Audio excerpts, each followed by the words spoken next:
Welcome to Accessible Art History, the podcast, the best place for art history lovers or anyone that is curious. My name is Annalisa, and I'm here to share an incredible work with you.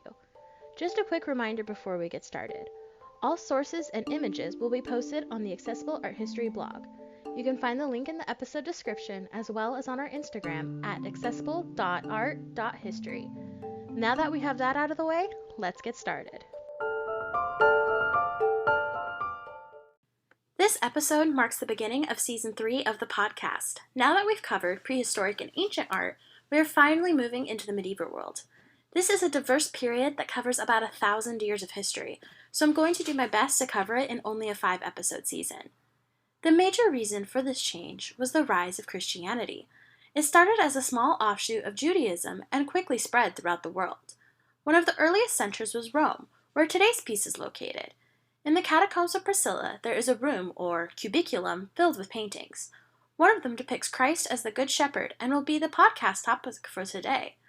It dates from around the 3rd to 4th century CE, making it one of the earliest depictions of this motif.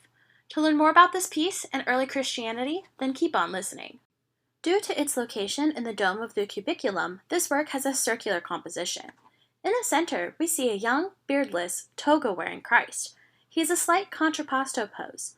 For more details on the nuances of contrapposto, make sure to check out the episode on Credios Boy. These elements all point to an artist that was trained in the classical Roman style. In fact, there are many examples of slightly earlier or concurrent works of Apollo that have similarities to this painting of Christ. There are 2 goats on either side of Christ.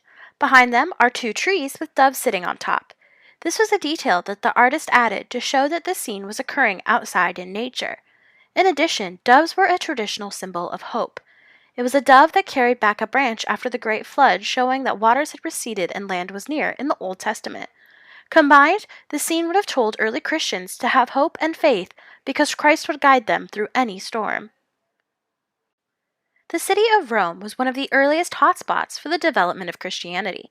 After the crucifixion of Christ around 33 CE, 2 important figures left the Holy Land and traveled to the Italian peninsula. Peter, often considered the first apostle, had walked with Christ and focused most of his ministry on converting Jews. Once in Rome, he became the first pope. Peter was martyred in 66 CE on the orders of Emperor Nero. The second figure is Paul. Born Saul in the city of Tarsus, he never actually met Jesus in life. However, a vision of Christ converted him and he focused on preaching to the Gentiles. He was also martyred in the late 1st century in Rome. At first, Christianity was a small offshoot of Judaism. It honestly didn't attract much attention, especially from the authorities. But soon, its message spread. It offered salvation and a personal relationship with the divine. For a population that was used to oppression and no guaranteed access to divinity, this was an absolute game changer. Unfortunately, Christianity was not given the same protection as Judaism, which forced adherents underground into catacombs. As mentioned earlier, this painting is located in a room in the Catacombs of Priscilla. It was used from around the 2nd century through the 4th century CE, and is named for the wife of Consul Manlius Acilius Galabrio. They were killed on the orders of Emperor Domitian for practicing Christianity. The catacombs are about 10 miles long, and in some places up to 3 stories deep. In Rome and the surrounding area, it is built on tufa, a soft volcanic rock that could be easily dug out. That's why the site was able to be so expansive. It's important to note that the Catacombs of Priscilla is one of about 40 similar sites throughout the city. In addition, they are not a unique Christian invention. We also see them in Etruscan and Jewish history. In the Catacombs of Priscilla, archaeologists have discovered around 40,000 burial sites. This is most likely because a number of early Christian saints and popes were buried here. In fact, some of Rome's most beloved saints were laid here to rest before being moved to their own churches once Christianity was legalized. Their names were Praxedes and Pudentiana. They were sisters who were killed for their beliefs. In addition, St. Philomena is believed to have been buried here. She was a Greek princess allegedly killed for converting to Christianity. Finally, numerous early popes were buried here as well. Pope Marcialinus, Pope Marcellus I, Sylvester I, Stephen I, and Pope Dionysius are among those who called this their final resting place.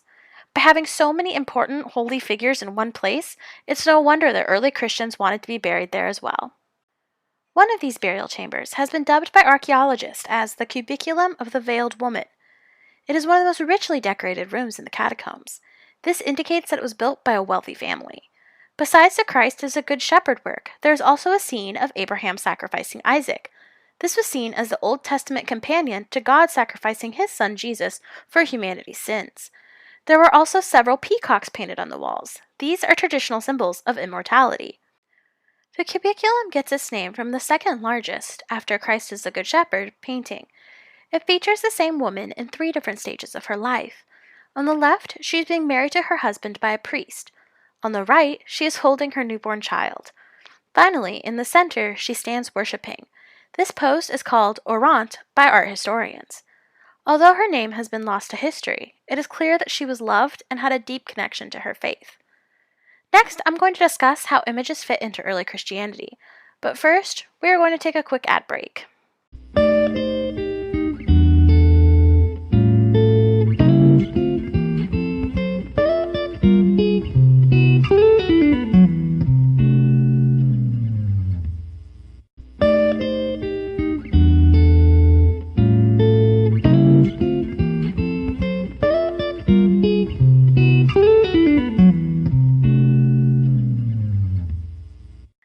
Now that we are back, let's dive into more about images.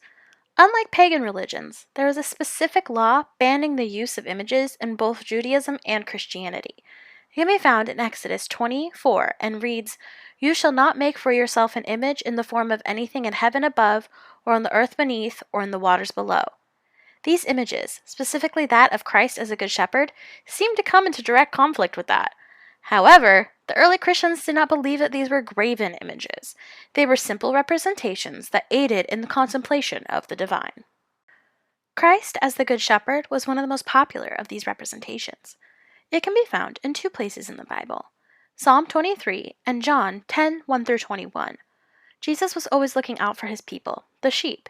He protected them and eventually sacrificed himself for them. But it was also a great way for early Christians to disguise their paintings of Christ. Images of shepherds were common throughout the Roman Empire, and an average citizen would likely be unable to tell the difference. Early Christians also used other images to symbolize their faith. This not only kept them in line with the Second Commandment, but it helped protect them from Roman authorities. Some of these devices were an anchor, symbolizing salvation, the Greek letters Alpha and Omega, the end and the beginning, and the fish. This symbol was twofold. Not only did it represent Christ as the fisher of men, a common term, but the Greek word for fish is ichthys. Early Greek Christians used this as an acrostic poem to spell out Jesus Christ, Son of God. These symbols all formed a secret language of sorts that was used until Constantine legalized Christianity in 313 CE. This painting of Christ as the Good Shepherd is not only one of the earliest images we have of him, but also a rich treasure trove of information about the early days of the religion. It helped art historians to understand how iconography developed and how Christians understood the divine. Make sure to tune in next week when I discuss a beautiful piece of insular art, the Lindisfarne Gospels.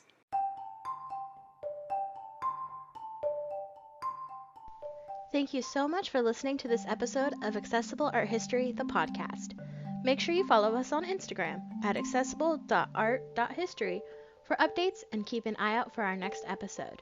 They drop every Monday on your favorite podcast platform.